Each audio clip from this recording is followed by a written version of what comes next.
On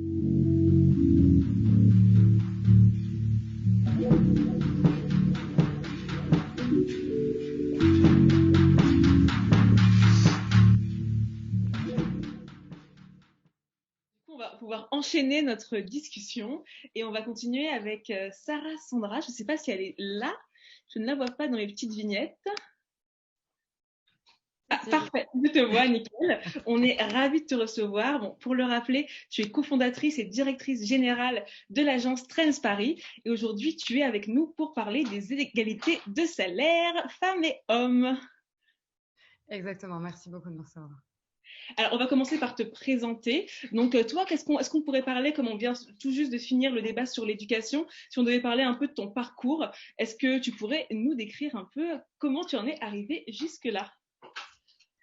Mon parcours, alors j'ai un parcours qui est pour le coup assez atypique pour le poste que j'ai aujourd'hui. Et d'ailleurs, c'est une des raisons pour lesquelles j'ai beaucoup apprécié ce que tu disais, Ophélie, juste avant. Moi, j'ai fait des études de droit. Techniquement, je suis juriste. J'ai fait des études de droit parce que pour moi, c'était un chemin qui était safe, intéressant et qui m'aurait garanti, on va dire, un métier qui était avec assurance, un métier qui potentiellement pouvait m'intéresser. Et j'ai tout plaqué. Enfin, j'ai tout plaqué après avoir quand même eu ma licence et je suis partie au Japon pour étudier la mode. Donc, on est vraiment sur deux parcours qui sont totalement différents. Et Dieu merci, j'ai fait ça. Parce que moi, j'ai tout plaqué à 22 ans. Dieu merci, parce que je serais une piètre avocate. Ça serait l'enfer. Et je n'aurais pas fait un quart du tiers du chemin que j'ai accompli aujourd'hui. Donc, je pense qu'effectivement, quand on a l'impression qu'on est dans un chemin qui n'est pas le nôtre, ou en tout cas qui nous a peut-être été imposé de façon parfois beaucoup plus sensitive qu'on pourrait le penser. C'est-à-dire que ça va être imposé par les normes sociales, ça peut être imposé par la famille, ça peut être imposé par le cercle d'amis, etc. En se disant, voilà, moi, c'est le chemin qui aura été prédit pour moi. On y va parce qu'effectivement, quand on a 17, 18 ans, qu'on vient d'avoir son bac, trouvez-moi quelqu'un qui sait exactement dans quel chemin il a envie d'aller ou exactement les études qu'il a envie de faire. C'est extrêmement rare. Donc j'ai fait ça. Après avoir eu ma licence de droit, donc je suis partie au Japon pour étudier la mode. Et je suis revenue à Paris et j'ai lancé directement dans ma société, cofondé ma société qui s'appelle Transparent. Alors, les débuts justement de ton aventure entrepreneuriale, qu'est-ce qui t'a motivé? Quel a été le déclic? Comment on passe de, bon, je vais être avocate, finalement, je vais étudier la mode, là, je monte ma boîte. Comment ça se passe tout ça? Alors, ça se passe de manière assez naturelle. Pour moi, être entrepreneur, en tout cas, c'est quelque chose qu'on a en soi. En fait, c'est quelque chose qu'on a en soi, c'est quelque chose qu'on peut développer, bien évidemment, mais c'est une envie qu'on a, qui est une envie interne. C'est-à-dire qu'il y a des personnes qui ont envie de, tu vois, avoir leur RTT tranquillement et qui n'ont pas nécessairement envie de bosser jusqu'à 4 heures du matin tous les soirs la première année, deuxième année, etc. De donner 70% de ce que tu gagnes à l'État parce que c'est normal, parce que c'est en France. Il y a des gens qui n'ont pas envie, voilà, qui n'ont pas envie de faire ça nécessairement et qui ont envie, et c'est un chemin qui est totalement respectable, de rester vraiment dans un rapport un peu plus conventionnel. Moi, j'ai toujours eu cette fibre entrepreneuriale, j'ai toujours su que j'avais cette capacité, on va dire, de leadership et en tout cas cette capacité assez fédératrice d'avoir voilà, une idée, une opinion, un concept qui pour moi était assez différenciant parce avant de revenir à Paris, j'ai commencé à travailler au Japon et c'est des manières de travailler qui sont totalement différentes. C'est aussi des forces de travail qui sont totalement différentes pour moi. Parce que c'est vrai que quand on a travaillé au Japon et qu'on revient à Paris, on se dit c'est tranquille quand même les horaires en France. C'est tranquille et puis les boss ils sont sympas et puis c'est cool aussi de pouvoir partir, particulièrement moi dans mon secteur où je travaille dans la communication et dans la mode. Partir à 18 h, c'est cool. Mais c'est vrai que voilà, au Japon, c'est pas comme ça. Tu termines de travailler, il est 2 h du matin, tu reviens au travail, il est 7 h du matin. Tu as un jour de vacances, ils appellent ça des holidays, sauf que c'est un jour tous les 15 jours de pause où tu dors, du coup, logiquement, parce que tu es quand même un peu fatigué. Donc, vu que j'ai été un peu formée à cette école-là, pour moi, c'était assez logique de me dire si j'ai cette force de travail-là, et c'est pour moi une force de travail qui est pour le coup devenue assez naturelle parce que j'avais envie de me donner comme ça dans mon travail, autant que je le fasse pour moi et que je le fasse pas pour quelqu'un d'autre. On a cette notion de rêve qui est revenue plusieurs fois dans plusieurs discours et je vous rejoins totalement là-dessus. Et je vous présente mon chat, Ah, oui, enchantée. qui s'appelle Lucius. Donc oui, cette notion de rêve, pour moi, elle est extrêmement importante et il faut se donner les moyens des choses. Bah, c'est vrai que tu as dit deux choses hyper importantes. Tu parles de rêve et d'envie, mais tu dis aussi, pour les gens qui ont envie d'entreprendre, il y a ceux qui ne se rendent pas compte qu'on se termine à 4 heures du mat la première année. C'est vrai que je pense qu'il y a beaucoup de gens aussi qui veulent diriger, qui veulent être entrepreneurs, mais qui ne se rendent pas compte des sacrifices qu'il va falloir faire. Donc ça, c'est important que tu le dis. C'est pas simplement je gère une boîte, je suis patronne, c'est Ah oui, surtout j'ai travaillé dur. Et encore aujourd'hui, parce que là, ça fait 5 ans et demi que j'ai ma société. Encore aujourd'hui, c'est des nuits à se coucher très très tard. C'est des choses qu'on n'envisage pas nécessairement parce qu'on se dit, voilà, on a une personne. En fait, il y a une sorte de diabolisation du patron dans la société française qui est assez incroyable. C'est qu'on se dit, voilà, mon patron n'a pas envie de me donner de vacances, mon patron me demande de faire ça, mon patron me demande ceci, me demande cela. Mais ton patron, il a tellement de choses en tête, que ça soit les problèmes avec les comptables, les problèmes avec la fiscalité, les problèmes avec les salaires, les charges salariales, etc., etc. Toute cette notion effectivement d'inclusivité qu'on abordera tout à l'heure. Et en fait, c'est des choses qui sont que les employés ne voient pas nécessairement en fait et qui n'envisagent même pas. Je vais bouger la caméra parce que mon chat a l'air d'avoir envie de beaucoup d'attention. Je vais être par là. Mais ouais, les gens ne se rendent pas compte nécessairement. Hop, allez hop, Lucius. Il est si chou. Il mériterait son petit moment de gloire aussi. Mais c'est vrai que les gens ne se rendent pas compte en fait de cette capacité. Moi, quand j'ai commencé Trends, les 3 premiers mois, tu peux pas te verser de salaire, bien évidemment, parce que de toute façon, tu montes ta boîte. Nous, on l'a montée avec 0 €. Et à côté de ça, alors que alors c'est bête à dire, hein, j'ai un bac plus 7, j'ai fini mes études, j'ai monté ma boîte. Et pendant les 3 ou 4 premiers mois, j'étais serveuse en parallèle.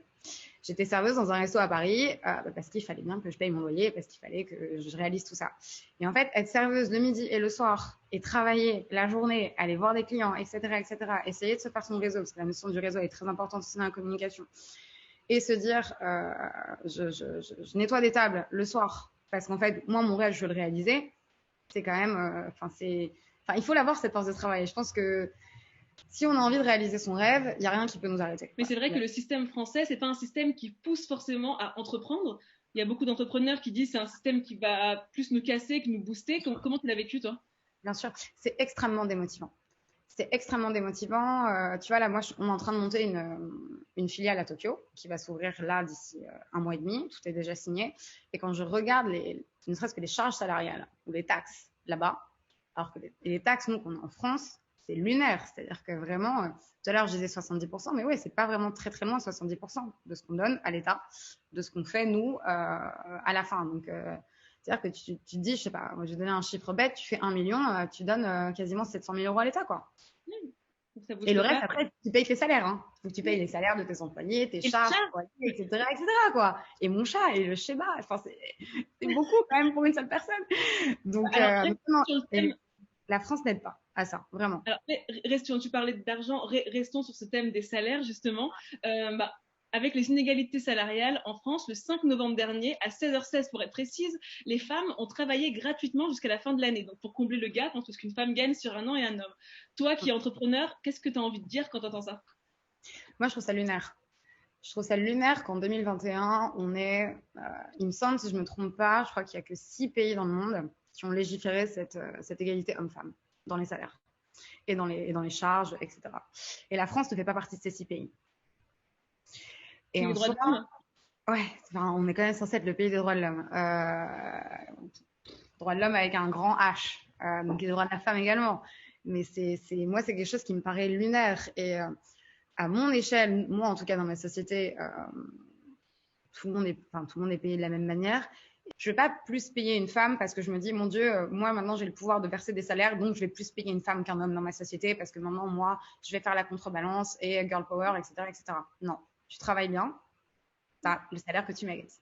En fait, que tu sois un homme, que tu sois une femme, que tu sois chinois, arabe, noir, machin. Enfin, j'ai cette notion d'égalité des choses. Il ne faut pas mettre en avant des profils parce qu'on se dit qu'on a une sorte de quota à mettre en avant, où il ne faut pas se dire je vais prendre ce profil-là parce que je suis une femme et que je veux aider les femmes, etc.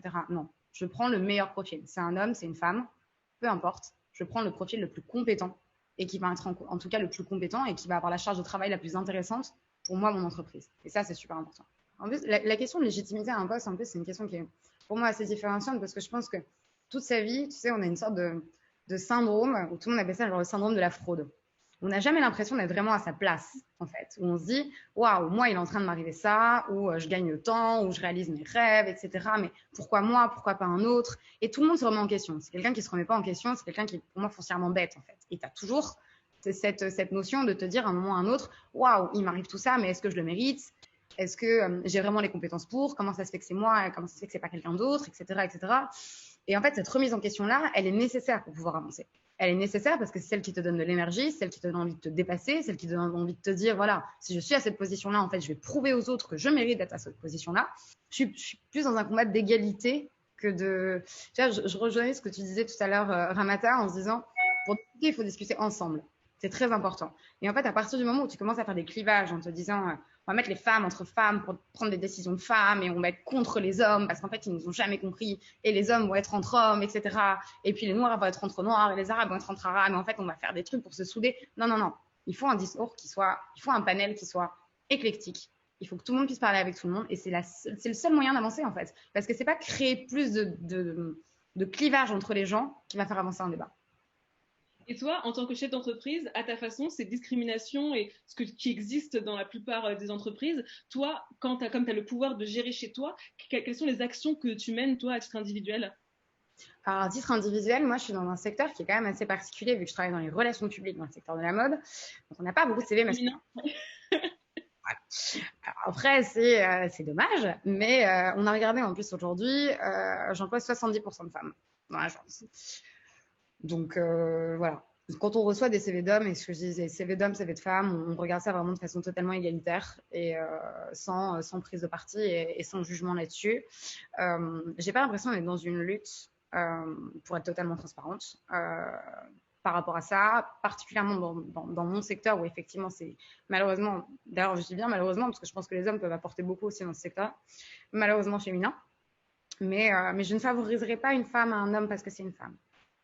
Voilà. Est-ce que toi, tu as ce rapport-là où tu veux accompagner des jeunes? Est-ce que ça t'est déjà arrivé d'accompagner des jeunes qui voulaient entreprendre? Est-ce que tu as déjà eu cette expérience-là et qu'est-ce que tu en as tiré? Alors, ce que tu disais tout à l'heure, Ramata, m'a semblé hyper intéressant, où tu disais il faut que les gens n'aient pas peur d'aller voir directement les personnes en se disant elles vont pas me répondre. Voilà. Et ça, c'est extrêmement intéressant parce que nous, on reçoit, je sais pas, une cinquantaine de CV par jour.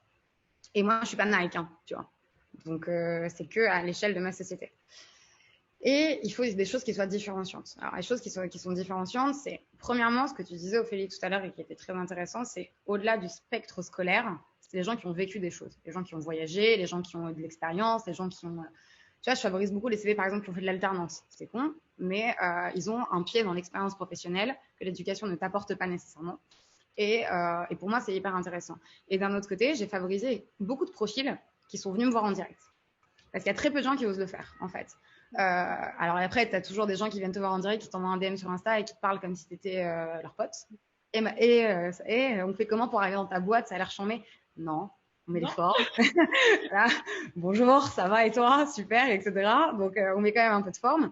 Mais toutes les personnes qui ont eu, je vais dire, ce culot-là, même si moi, je ne trouve pas du tout que c'est du culot et que c'est extrêmement valorisable, c'est des personnes que j'ai vraiment pris le temps d'écouter. Vraiment, vraiment pris le temps d'écouter. La dernière assistante que j'ai prise, c'est par exemple une nana qui a vu sur Instagram que j'étais à une soirée et qui est arrivée à la soirée et qui m'a attrapé par le bras en me disant je t'ai envoyé mon CV sur LinkedIn, je t'ai envoyé mon CV sur Instagram, je t'ai envoyé mon CV sur ta boîte mail, j'ai appelé Trends plein de fois, vous m'avez jamais répondu mais je veux travailler avec toi, donc comment je fais? D'accord. Et j'ai trouvé ça extrêmement bold comme manière de faire, mais en même temps son CV était super intéressant. La nana a vraiment fait un move, elle s'est déplacée, elle a prouvé sa motivation. Et bien évidemment, j'ai passé 1 heure de ma soirée à discuter avec elle. Je l'ai trouvée super intéressante. Le lundi, elle est embauchée. Donc c'est intéressant de dire ça pour les jeunes qui nous écoutent. Parfois, il faut oser. Effectivement, on nous apprend à envoyer un CV, une lettre de motivation. Mais il ne faut pas avoir peur d'aller en transversal parfois et d'oser et d'y aller avec ses compétences, sa personnalité et d'essayer de faire la différence. Mais c'est ça qui intéresse aujourd'hui un chef d'entreprise. Je te dis, en fait, quand tu reçois une masse de CV, tu les lis et tu les lis en travers parce que tu n'as pas le temps, parce que tu n'es peut-être pas en recherche de poste à ce moment-là, etc. Mais quand tu vois des gens qui se démènent et qui te démontrent cette envie-là, tu vois, et en fait, en tant qu'entrepreneur, tu as cette envie-là. Tu as une sorte de rage de vouloir aller le plus loin possible, de vouloir vraiment réaliser tes rêves, de vouloir réussir ce que tu fais. Et quand tu vois des gens qui montrent cette motivation-là à essayer de te contacter, à vraiment mettre les formes à faire des choses qui sortent du cadre, en fait, et qui sortent du cadre de façon extrêmement intéressante, particulièrement dans la communication, bien sûr que tu vas les écouter. C'est extrêmement intéressant de les écouter, justement. Et toi, de toutes tes expériences, de ce que tu as vécu professionnellement, en plus, tu as un lourd bagage d'études, donc tu as vraiment les deux. Qu'est-ce que la vie active t'a appris que tu n'aurais jamais appris à travers tes années d'études? Tout, tout, sincèrement tout.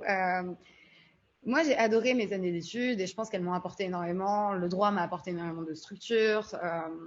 Je pense que ça t'apprend à développer ta mémoire, ça t'apprend à développer aussi le fait d'être focus sur quelque chose, le fait d'avoir des objectifs et de les réussir dans un timing donné, etc. Donc, en fait, ça te forme à être dans une entreprise. Donc ça, c'est des choses qui sont intéressantes. Après, la culture, effectivement, on apprend à tout âge, totalement d'accord là-dessus. On apprend de quiconque, d'ailleurs, soit dit en passant, de personnes plus jeunes que nous. Moi, j'apprends de certains stagiaires que je peux avoir dans ma société. On apprend de tout le monde, en fait. Et dans mes études, c'est vrai que j'ai fait des études qui étaient très théoriques. Et arrivé dans le monde du travail, je me suis un peu retrouvée confrontée à les seules choses qui ont été une bribe de ce qui se passe en entreprise, c'est des sortes de challenges que tu as dans les écoles, tu sais, où en fait, il y a une entreprise qui va venir te challenger pendant une semaine. Donc, en fait, tu fais ta sorte de micro-entreprise et tu développes ça. Et ça a été les seules choses qui me sont aujourd'hui restées. Parce que là, si tu me demandes demain quels sont les souvenirs et qu'est-ce que telle ou telle école que tu as faite, t'as appris, ce qui t'a servi, très honnêtement, je pense que tu apprends sur le tas. Par exemple, l'entretien, qui est un moment clé quand on cherche du travail, effectivement, il paraît que les femmes vont moins négocier leur salaire que les hommes. Donc, Ouais, pour c'est vrai. beaucoup, parfois, les différences salariales ne sont pas simplement dues à un système de la société qui va dire tel homme sera payé plus que telle femme, mais qu'il y a aussi cette composante du comportement des femmes qui vont moins négocier. Je sais que tu m'en Ouais. as parlé, donc je sais que c'est un sujet que tu maîtrises. Ah, ça, c'est incroyable. C'est une sorte de plafond de verre que les femmes se sont mises ou que la société a un peu imposé aux femmes, mais que j'ai trouvé incroyable. C'est-à-dire que même chez moi, quand une femme va passer un entretien, quand on arrive à la négociation salariale, n'importe quel entrepreneur, et là du coup c'est un conseil pour tout le monde, bien évidemment va aller au salaire le plus bas. Tu vas au salaire le plus haut et puis on se retrouve à un point X, quoi. Enfin, c'est la base de la négociation salariale, on va dire. Et vraiment, les femmes s'arrêtent souvent au point que tu leur proposes. C'est-à-dire que tu vas leur dire, voilà, je te propose X K par an, elle va te dire, OK. Et c'est là, mais et une négociation. Alors, pour le coup, je suis assez fair là-dessus, où, tu vois, j'essaye après quand même de remonter en disant, ouais, mais tu vois, on peut quand même faire autre chose, etc., etc. Mais en soi, et c'est ce que je te disais, j'ai une de mes amies qui est DRH d'un très gros groupe international et qui me disait la même chose, qui m'a dit, c'est fou parce que quand je reçois des femmes, quand je reçois des hommes, les hommes vont avoir tendance à négocier directement, en fait, parce que c'est dans leur manière de faire. Tu leur proposes X, ils vont te demander Y, et puis il va y avoir cette notion de négociation. Et en fait, les femmes ne vont pas le faire. Et si les femmes le faisaient, en fait, il suffit de demander les choses, en fait, aussi. Je pense que les femmes n'osent pas nécessairement demander, ou n'osent pas nécessairement, certaines en tout cas, imposer cette valeur qu'elles peuvent avoir à l'intérieur de l'entreprise. Et de En ton fait. point de vue, comment tu l'expliques? Est-ce que c'est un manque de confiance en ses compétences, un manque de confiance tout court? Je sais pas. Très Est-ce que honnêtement, je ne pourrais pas répondre à la question. Alors, est-ce- quelqu'un a parlé? c'est moi, Ramsey Ramata. Ah, parfait, Ramataba, intervient, oui. Alors, moi, ce que j'avais lu sur ce point-là, sur les différences de comportement homme-femme, c'est pour ça que je me permettais d'intervenir, c'est que les études, elles montrent que un homme, il va y aller au bagou, et c'est-à-dire que par rapport aux compétences qui sont attendues sur un poste, même s'il ne maîtrise pas toutes les compétences, il va y aller et il va définir un objectif de chiffre d'affaires, de salaire qu'il estime et qui va être assez élevé, hein, qu'il estime, il estime qu'il vaut telle somme. Là où le raisonnement d'une femme, quand elle va se présenter à un entretien, ça va être vraiment d'évaluer de manière très juste et très faire ses compétences par rapport à la réalité de ce qu'elle sait faire, sans se dire bah, j'ai une marge de manœuvre de progrès qui peut me permettre d'atteindre telle ou telle compétence que je n'ai peut-être pas à battre. Et donc, elle va arriver dans quelque chose de bah, je reste, je me mets des limites en fait. C'est des pensées limitantes en fait qui sont bah, dans quelque chose de très raisonnable en fait. Et qui vont faire qu'assez naturellement, en fait, elles vont aussi, non seulement elles vont pas demander des salaires plus élevés, mais aussi au niveau des postes vers lesquels elles vont postuler, elles vont pas forcément oser le poste de directeur ou les postes à responsabilité parce qu'elles vont se dire je suis pas assez forte, j'ai pas encore le background, j'ai pas encore l'expérience, donc elles vont pas aller oser. alors que les hommes aussi sont beaucoup plus à l'aise pour aller dans ces directions-là. Et ça a un côté peut-être un peu compétitif aussi, quitte à ce que après, pour le coup, pendant les premiers mois où ils arrivent dans le poste, les hommes, ils vont travailler pour pouvoir matcher ses compétences. Hein. C'est pas des mythos. Mais en tout cas, je me permettrai pas de dire ça. Il y a une manière d'aborder les choses qui est totalement différente, en tout cas, et qui peut traduire ce côté, cette différence-là. Et moi, ce que j'ai pu voir, c'est des entrepreneurs qui aujourd'hui et des entreprises qui ont des grilles de salaire. Et en fait, elles vont dire, bah, pour ce poste-là, c'est ça le salaire, que ce soit un homme ou une femme ou peu importe. C'est ça le salaire, en fait. Et la négociation se fait sur la base d'une grille qui est établie, en fait. Et en fait, ils vont définir déjà en amont la marge de manœuvre de négo pour pas se retrouver dans des écarts au sein de l'entreprise, parce que ça crée aussi des conflits quand à poste équivalent, bah, y a un homme et une femme qui n'ont pas les niveaux de salaire parce que dès le départ, ils n'ont pas négocié de la même façon. Donc, quand on a une grille qui est établie dans le règlement de l'entreprise, bah, on évite ce genre de situation-là.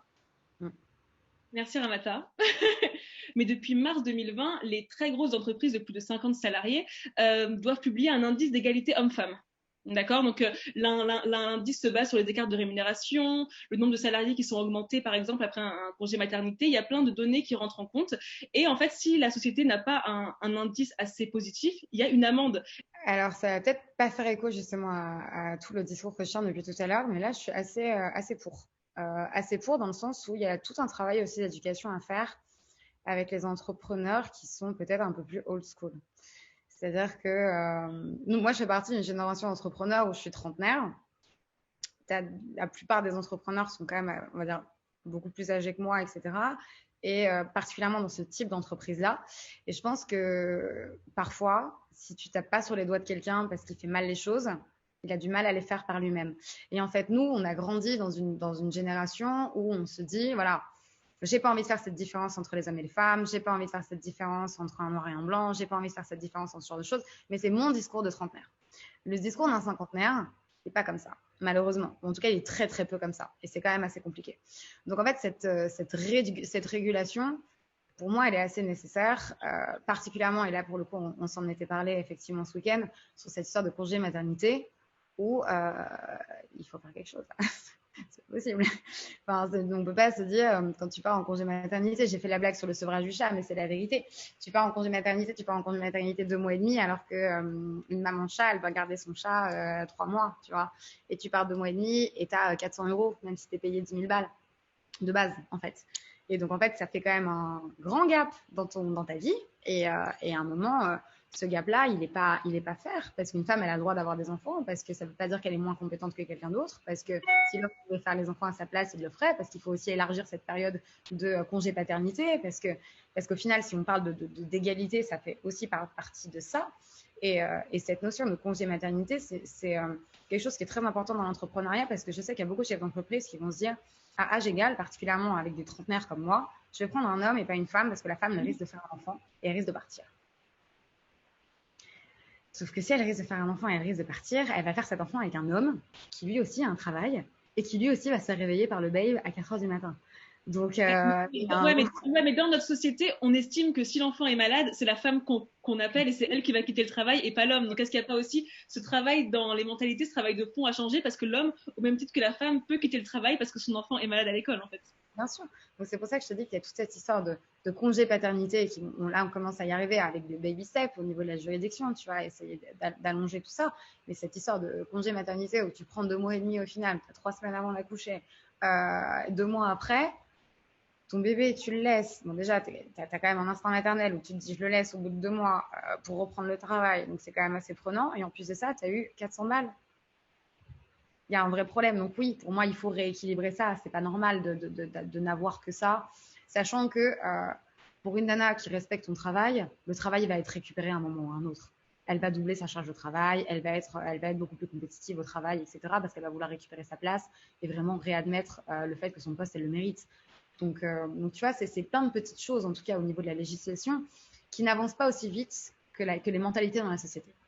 Et ça, c'est compliqué de se dire ça parce qu'on se dit, voilà, nous, on a une vision des choses que j'ai l'impression de partager avec la plupart de mon entourage, quel qu'il soit.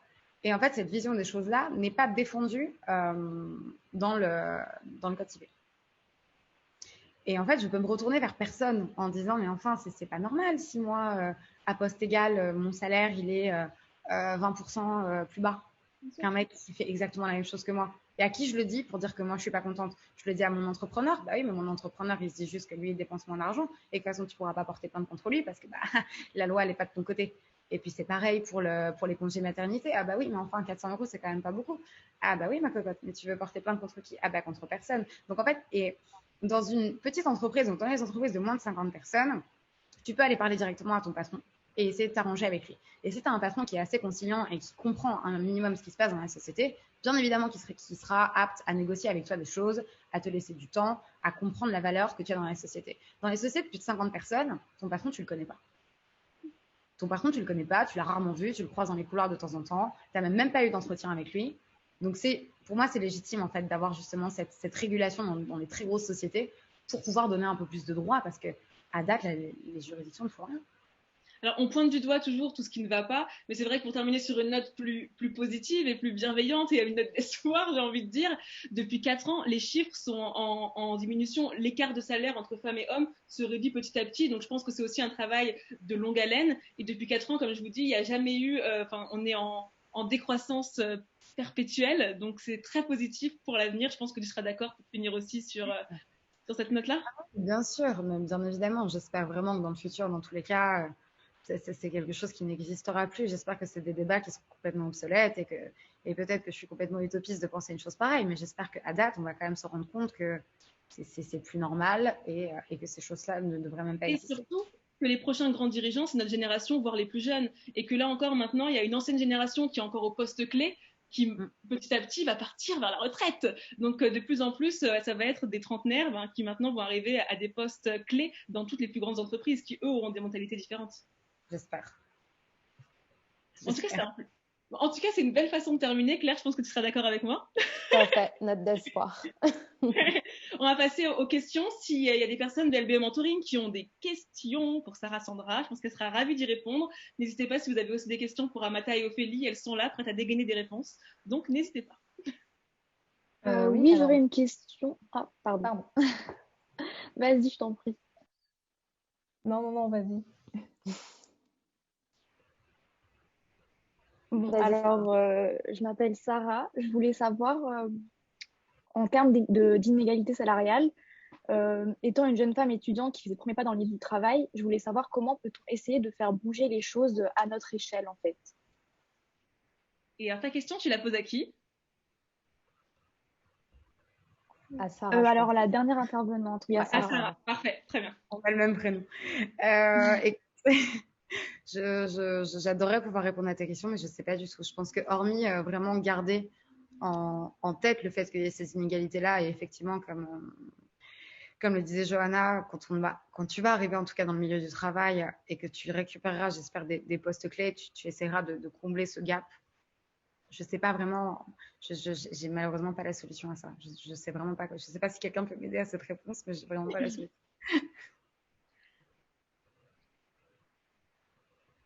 Moi, je pense que personne ne t'aide. Personne ne m'aide.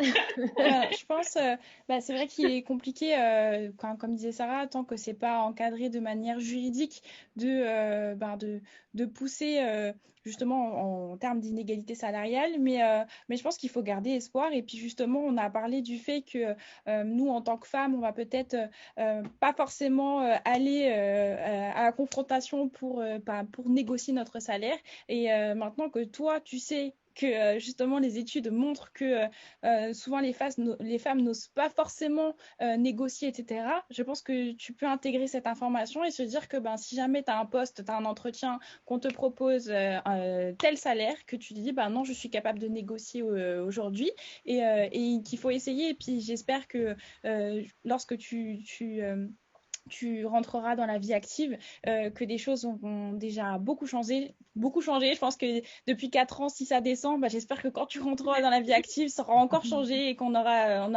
ça sera encadré juridiquement, mais en tout cas, garde espoir et puis surtout, toi, et puis propose de négocier ton salaire. Voilà. Je crois qu'on avait encore une question. Ouais. Coléane?